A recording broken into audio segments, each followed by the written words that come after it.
Happy morning friends. இன்றைக்கி ஆஃபீஸில் function. So family get together மாதிரி எல்லா ஃபேமிலிஸும் வரலாம். ஸோ நான் ஹஸ்பண்ட் பாப்பா எல்லோரும் சேர்ந்து ஆஃபீஸ் கிளம்பிட்டோம். எல்லா பிளேஸையும் விசிட் பண்ணுறதுக்கு ரூட் மேப் கொடுத்துருந்தாங்க. அதை பார்த்து தான் போயிட்டு இருந்தோம். ஆஃப்டர் ஒரு லாங் கேப்க்கு அப்புறம் டிசி விசிட் பண்ணுறது ரொம்ப ஹாப்பியாக இருந்துச்சு. எல்லா பிளேஸையும் நல்லா சுற்றி பார்த்துருந்தோம். பாப்பாவும் நல்லா என்ஜாய் பண்ணிங்க கூட வந்தாங்க. ஃபோட்டோஷூட் ஏரியா, அப்புறமா ஸ்டால்ஸ் தான் நிறைய போட்டிருந்தாங்க. பாப்பா பேச ஆரம்பிச்சிட்டானா எல்லாத்தையும் வாங்கி கேட்டிருப்பாங்க. லக்கிலே அது நடக்கலை. எல்லா பிளேஸும் க்ரீனிஷாக ரொம்பவே நல்லா இருந்துச்சு. நாங்களும் அங்கங்கே போய் ஃபோட்டோ எடுத்துக்கிட்டோம்.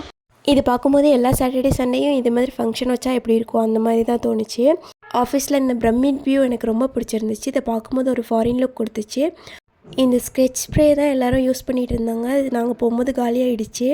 அங்கங்கே இந்த மாதிரி காஸ்டியூம் போட்டு நிறைய பேர் சுற்றி இருப்பாங்க. அவங்க கூட ஃபோட்டோஸ் எடுக்கலாம். ஸ்டால்ஸில் toys, decorative dresses, food court இது எல்லாமே வச்சுருந்தாங்க. நாங்கள் எல்லாத்தையும் பார்த்துட்டு கொஞ்சம் நேரம் ரெஸ்ட் எடுத்துகிட்டு கிளம்பிட்டோம். தேங்க்ஸ் ஃபார் வாட்சிங் அண்ட் சப்ஸ்கிரைபிங்.